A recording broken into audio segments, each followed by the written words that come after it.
રાજકોટના ઉપલેટામાં રામનવમીની ભવ્ય રીતે ઉજવણી કરાઈ। ઉપલેટામાં રામનવમીના દિવસે ભવ્ય શોભાયાત્રાનું આયોજન કરવામાં આવ્યું હતું। ગામમાં સમસ્ત સમાજ દ્વારા ભવ્ય શોભાયાત્રા કાઢવામાં આવી। શોભાયાત્રા ગામના ત્રિલોકનાથ મહાદેવ મંદિરથી નીકળી અને સંપૂર્ણ ગામમાં ફરી હતી। શોભાયાત્રામાં ડીજે, રાસ મંડળી જેવા અલગ અલગ ટ્રેક્ટરોમાં વેશભૂષા કરવામાં આવી હતી। ગામ લોકો દ્વારા ભગવાન રામ, સીતા અને લક્ષ્મણની આરતી ઉતારી ઉજવણી કરવામાં આવી હતી। જય શ્રી રામના નારાથી સમગ્ર વાતાવરણ ભક્તિમય બની ગયું હતું।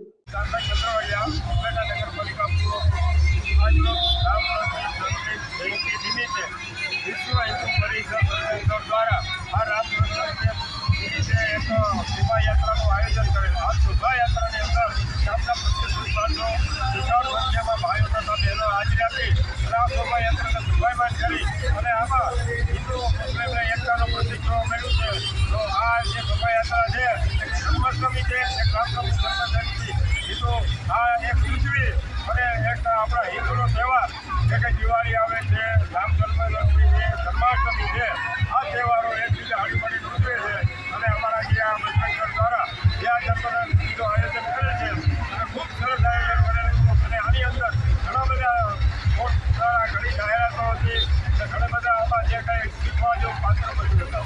જેડીસી ન્યૂઝ સાથે વિપુલ ધામેચા, ઉપલેટા।